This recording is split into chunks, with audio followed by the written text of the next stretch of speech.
Salut, salut toi.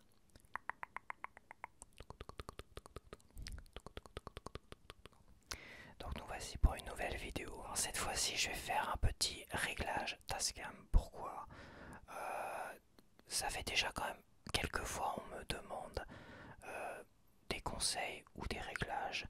Les notices des deux Tascam que j'ai, le DR40 là et le 5 que je vais vous montrer, sont assez succinctes. Enfin, je dirais, sont assez. Il n'y a pas grand chose dedans. C'est vraiment assez. C'est pas terrible. Franchement, même moi au début, j'ai eu quelques problèmes. Donc, je vais évidemment vous donner quelques conseils et vous donner, balancer les réglages comme ça. Je vais pas aller sur des réglages qui nous intéressent pas. Même si certains, je sais à peu près à quoi ça sert. D'autres, je vais pas m'y attarder non plus. Le but, c'est quand même de pouvoir que vous puissiez régler rapidement votre Tascam pour que vous n'ayez pas trop de soucis de bruit derrière. Et je sais qu'il y a une confusion entre le volume et le gain du micro, mais on va voir ça tout de suite. Donc, alors oui, s'il y a bien un conseil que je pourrais donner, ça serait quand même, dans un premier temps, c'est d'avoir une housse rigide comme ça, qui permet de ranger son matériel correctement. Donc c'est vrai que on va faire un peu de.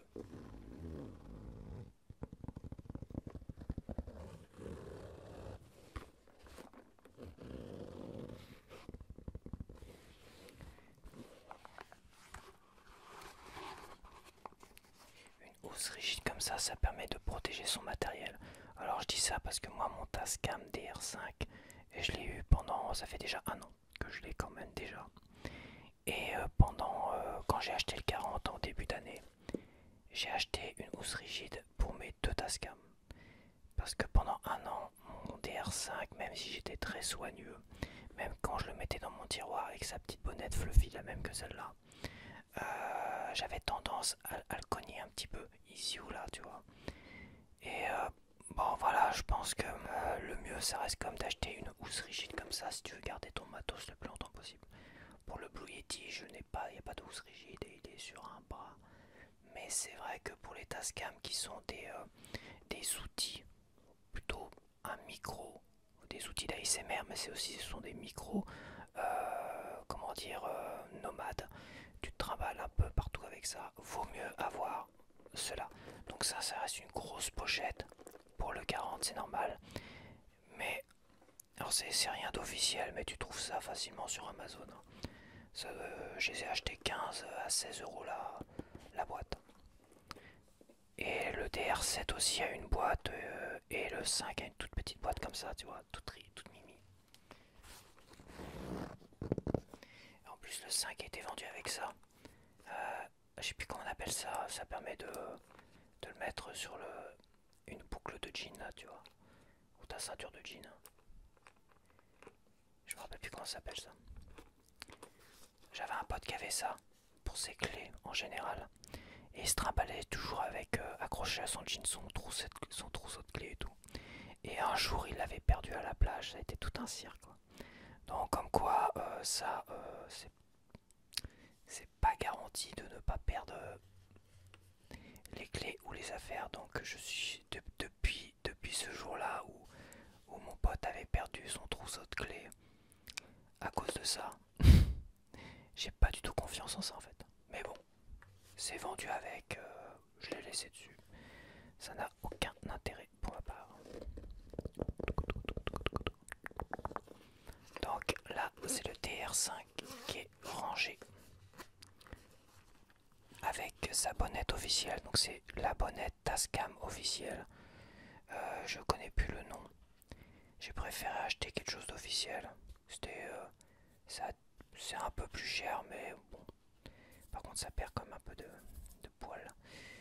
C'est pour ça que des fois, comme la dernière fois, j'arrêtais pas de me toucher. C'est parce que ça s'épluche et ça laisse plein de petits poils. Et ça chatouille. Le nez d'ailleurs, ça me chatouille encore un petit peu. Donc ça doit être 17 euros. Hein. C'est Tascam. J'ai plus la référence. C'est là que j'ai pu le trouver sur Amazon. Parce que sur Amazon, tu mets Tascam bonnette et ils te mettent plein de bonnettes génériques. Donc, petite manette officielle, il y a un cordon. Alors, je sais que j'ai un cordon très spécial et là c'est un cordon. Ah oui, parce que lui, ce Tascam là, je le branche pour avoir un meilleur son. Pour avoir un meilleur son, je le branche sur iPad, mais ça c'est une autre histoire. C'est une autre histoire. Je vais pas rentrer dans ces réglages là. Je vais d'abord m'occuper de cela. Donc déjà il faut une carte SD. Alors les cartes SD elles ne sont pas toutes acceptées. Ça doit être au maximum 128 Go pour la CTXH, mais ça c'est pas grave, de toute façon vous regardez dans la notice. Ou la notice internet, vous n'avez pas encore acheté le Tascam et que vous comptez l'acheter, c'est marqué dedans les compatibilités au niveau des cartes SD.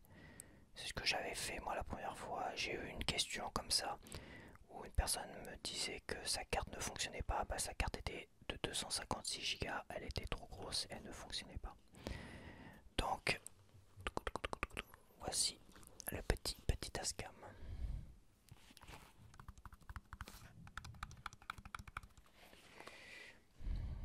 Alors,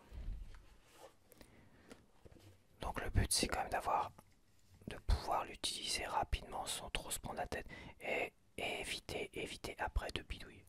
Parce qu'en bidouillant, vous allez toucher évidemment et vous allez faire des bêtises. Moi, j'ai énormément touché parce que j'ai énormément aussi cherché au début les réglages. Donc, pour allumer le Tascam, on reste appuyé sur ce bouton-là. Pour les deux, le 40 et le 5, c'est quasiment à 99% les mêmes réglages. Sauf peut-être pour le gain du micro. Mais le gain du micro sur le 40, c'est sur le côté. Voilà, il y a des boutons spécifiques sur le côté. Pour celui-là, eh ben je vais vous montrer. J'ai plus de piles. Ok, donc voilà. Donc moi j'ai à l'envers, mais je vous le mettrai à l'endroit. Donc, alors on va aller dans menu. On clique sur menu. On va pas perdre de temps.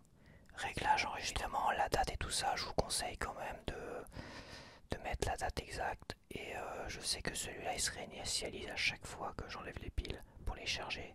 Parce que j'ai des piles rechargeables. Et je m'étais trompé sur la date une fois et j'avais pas retrouvé mon enregistrement. En fait, l'enregistrement s'était mélangé avec les autres dates, avec les autres enregistrements. Et j'avais vraiment cru que j'avais oublié d'enregistrer. Et en mettant lecture, quand tu mets lecture, il te lit le dernier enregistrement que tu as fait. Et c'est là que je me suis rendu compte, mais si, il a bien enregistré en fait. Donc oui, bien régler la date et tout ça. Et s'il y a besoin de régler la date à chaque fois, vous remettez des piles. Bah faites-le, c'est très important et faites-le bien pour éviter de vous faire de grosses frayeurs, ce qui a failli être mon cas. J'ai failli supprimer la vidéo, je dis bah c'est bon, j'ai pas l'audio, c'est mort. Donc le plus important, c'est réglage enregistrement. C'est tout ce qui nous intéresse là. Et il y aura un autre endroit à aller voir après. Donc vous appuyez sur lecture. Voilà, c'est ça. Là vous avez le format. Vous mettez WAV 24 bits. Voilà. Cherchez pas. WAV 24 bits, c'est la norme. Fréquence d'échantillonnage. Vous mettez 48K, 48 000. Voilà. Là, type fichier stéréo, moi ça on l'a pas sur le 40, mais sur le 40 c'est différent, mais vous mettez évidemment stéréo, vous mettez pas mono. Les mono, le son est pourri, j'ai essayé, le son est pourri, donc sur le 5. Taille, vous mettez 2 Go, c'est le masque, mais ça c'est pas très important. Taille, c'est pas très important. Après, vous mettez non, non, non, non, alimite non, coupe pas, non, surtout pas. Vous avez après le préenregistrement, non. Tonalité auto, non. Alors préenregistrement, ça c'est l'enregistrement automatique. C'est un peu fichu différemment que dans le 40 ça. Donc vous avez la tonalité auto et niveau tonalité automatique. Enregistrement auto. Ah ouais c'est ça. Donc ça vous souciez pas de ça. Tonalité auto, dès que vous mettez inactif, tout ce qui est en dessous, aucun intérêt. Peu importe ce que vous mettez. Vous pouvez mettre exactement la même chose que moi si vous voulez, hein. Mais tonalité auto, ça c'est pour pour l'associer à un réflexe, un truc comme ça. Donc ça, moi je ne l'ai pas fait, je préfère enregistrer comme ça. Donc c'est pour l'associer à un autre matériel, je crois. Et nous avons après enregistrement auto. Ça c'est l'enregistrement automatique. Vous mettez inactif. Voilà. Et niveau début, moins 6 décibels. Bon, ça veut dire c'est qu'à un moment donné, si vous voulez que votre Tascam enregistre automatiquement dès qu'il entend un bruit par exemple, vous réglez à peu près le niveau, à quel niveau il va commencer à enregistrer. Dès qu'il entend une voix parler, dès qu'il entend le moindre bruit, hop, il se met à enregistrer automatiquement. C'est ça, mais ça, inactif, voilà. Les seules choses qui sont intéressantes là, c'est les trois premiers. Ça, vous les réglez comme ça, le reste, vous mettez inactif. Voilà, vous mettez la même chose que moi si vous voulez. Non, non, non, inactif. Après le reste, ça n'a aucun intérêt, inactif. Et le reste, aucun intérêt. Voilà. Là, c'est rapide. Après, vous retournez là, vous sortez du menu. Là, ce qui est important aussi, maintenant, c'est de bien faire la différence entre le volume sonore, donc le volume du casque, et le volume du micro, le volume de sortie son, on va dire. J'essaie que vous voyez quand même quelque chose. Donc, le plus et le moins là, c'est le volume du casque. Voilà, moi je mets à la moitié. Pourquoi à la moitié? Si par exemple si par exemple vous voulez mettre le gain du micro le plus fort et que le volume de votre casque est à fond comme ça, et ben vous avez un larcène dans les oreilles, vous vous déglinguez les oreilles. Faites très attention à ça. En fait, le son, si le son du volume est très fort, par exemple, ça sort, ça va s'entendre au niveau du micro là. Et lui, il va l'entendre et il y a comme un retour. Ça fait un larcène et ça vous défonce l'oreille. Faites attention à ça, c'est à quoi devenir sourd. Mettez à la moitié le volume. Voilà, le plus, le moins, le volume, vous le mettez à la moitié. Ça, c'est le volume du casque, c'est le volume de sortie sonore par rapport au casque.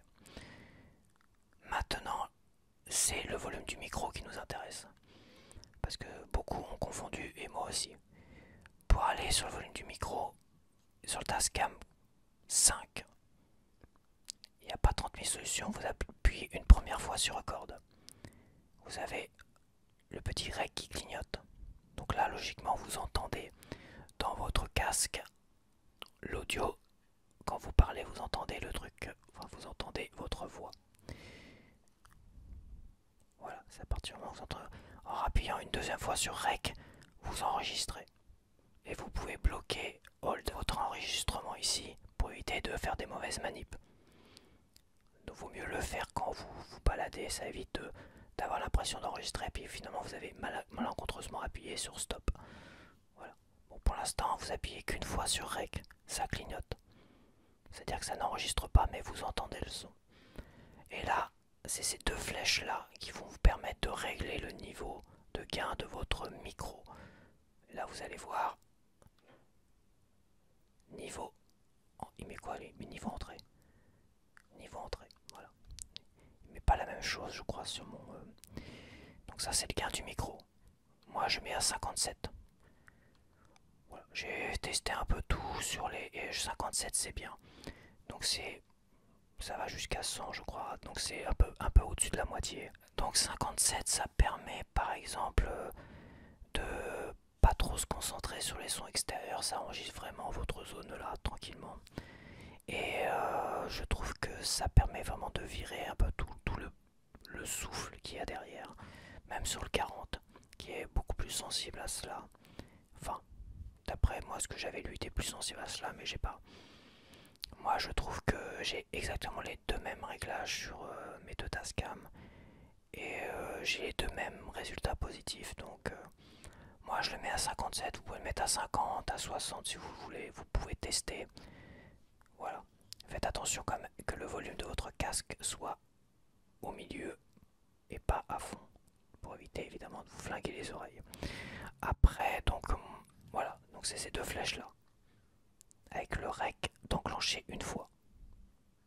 57. Ok. Maintenant, il y a une autre chose qui est importante. C'est quick.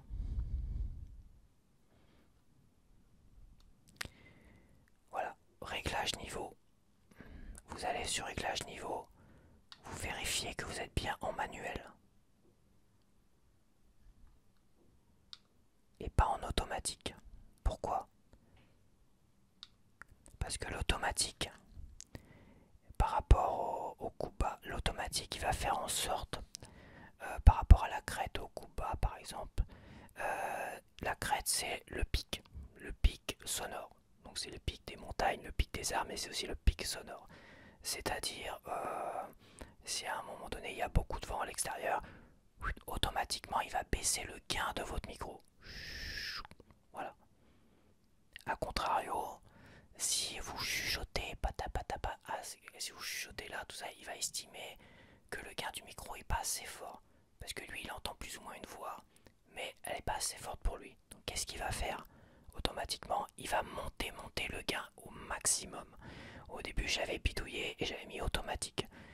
Et quand j'avais trouvé comment régler le gain du volume, et bah j'avais beau mettre à 50, dès que je commençais à enregistrer un chuchotement, le réglage automatique, ce réglage là, le réglage automatique faisait monter automatiquement le gain au maximum. Et je me demandais mais comment ça se fait alors que je l'ai réglé à 50 avant d'enregistrer, qui s'est mis à 90, 95. J'étais complètement fou quoi. Donc vous restez en manuel, terminé. Et comme vous avez mis inactif les coupes bas et tout ça, donc le coupe bas par exemple, bah ça, sur la notice c'est marqué que ça n'enregistre pas par exemple les ventilations au loin tout ça. Mais j'ai fait des essais, tout ça, je trouve ça pas terrible, terrible, terrible. Vous pouvez régler que le coupe bas, ne pas mettre en automatique, mais vous pouvez mettre un coupe bas. Mais le problème c'est que j'ai l'impression qu'il y a une... Vaut mieux rester au plus neutre au niveau sonore. Vaut mieux rester au plus neutre. Parce que allez savoir, en chuchotant, ça fait un peu comme les gates. Sur mon premier micro, il y avait une histoire de gate et de réglage. Et au niveau des réglages, la gate c'est une porte en fait. C'est une porte qui s'occupe, c'est pareil, c'est un peu comme l'automatique, ça dépend comment elle est réglée. Elle n'est pas automatique, c'est toi qui la règles. Mais le problème c'est que ça évite d'avoir des pics sonores, donc des saturations. Mais quand le son est très très bas, par exemple, je sais plus sur quoi d'ailleurs, je crois que c'était sur... je sais plus quel son exactement, ou quand c'est très très bas, il n'enregistre pas. En fait, il n'enregistre pas, quasiment il coupe le son, il n'enregistre pas du tout. Et bah c'est ça le coupe bas, ça n'enregistre pas des sons qui sont très très bas. Mais je pense que c'est trafiquer un peu le son de ton micro. T'as un micro, vaut mieux le garder au naturel. Donc tu mets toutes ces merdes inactives. Pour de l'ASMR ou du chuchotement, t'en as pas besoin. Voilà. Donc, je pense que là j'ai fait la totale. Je vais pas rentrer dans le détail. Enfin, dans le détail. Pour celui-là, il n'y a pas trop de détails. Je sais qu'il y a des effets, des trucs écho, tout ça, mais ça c'est de la merde. Personnellement, je déteste ça. Donc voilà. Voilà pour le DR5. Il n'y a rien d'autre. Alors moi, qui ai 4 micros aujourd'hui, c'est vrai que le 40 pour moi il est super. Franchement, il est super. Le son est super. Comme ça, il est super.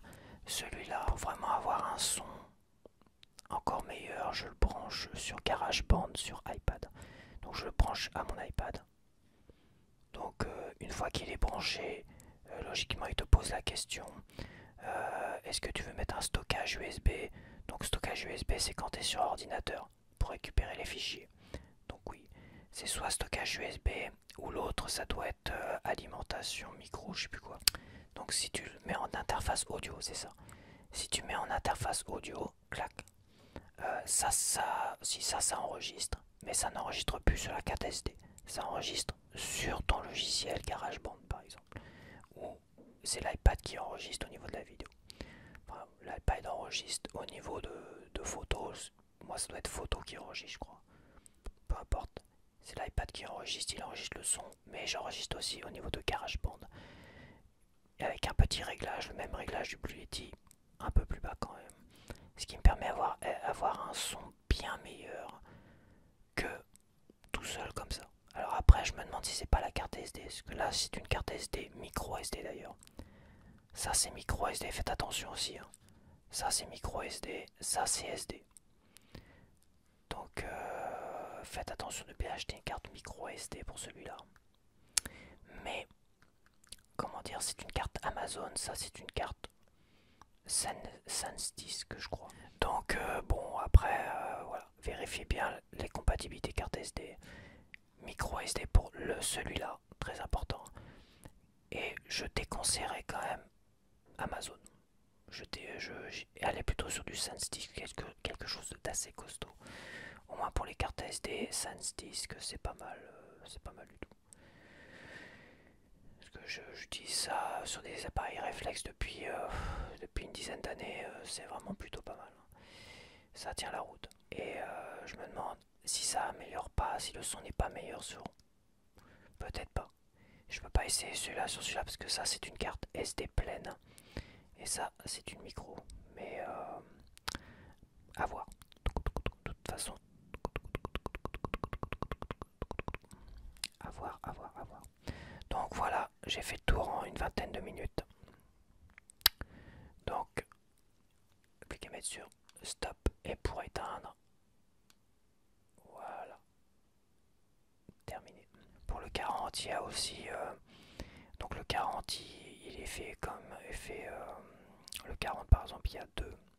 Tu peux brancher deux micros aussi dessus et faire tout un système audio. Il fait comment dire, il fait un peu carte son, je trouve celui-là. Enfin je trouve. Il fait un peu carte son. Tu peux brancher deux micros dessus. Alors faut faire attention sur l'achat des micros. Tous sont pas vraiment compatibles tout ça.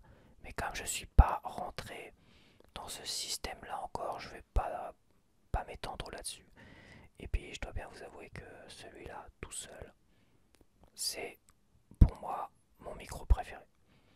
C'est mon micro préféré. Nomade, pas trop nomade parce qu'il est un peu plus conséquent que le 5 quand même. Plus conséquent, un peu plus lourd aussi, ça se ressent quand même. Mais je le trouve génial. Là, il y a les deux micros qui sont rabattus comme ça. Pour blablater, je trouve ça super quand je suis tout proche comme ça. Au niveau bruit des vagues, je peux le faire sur celui-là alors que sur le 5. Avec exactement la même bonnette. Hein.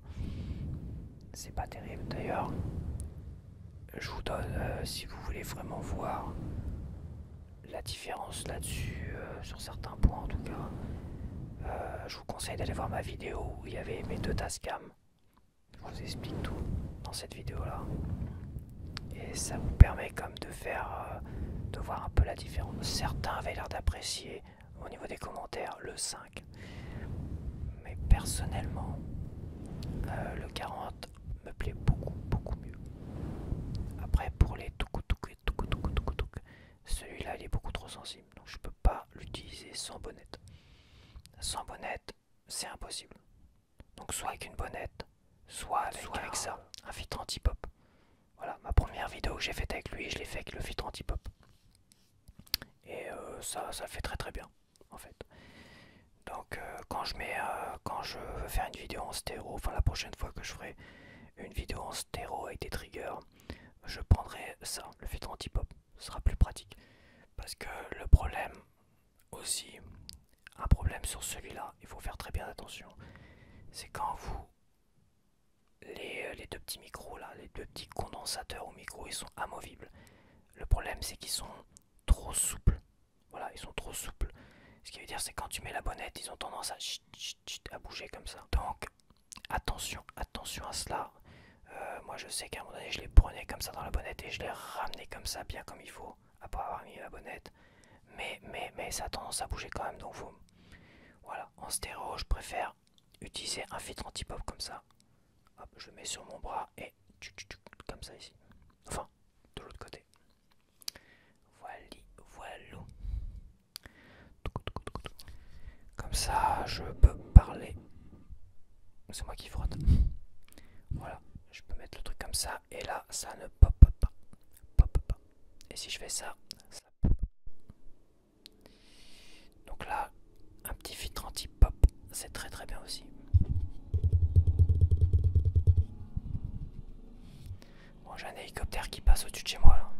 Donc voilà, je vais te laisser, je vais vous laisser, te laisser. Et je te dis à la prochaine. Bye bye.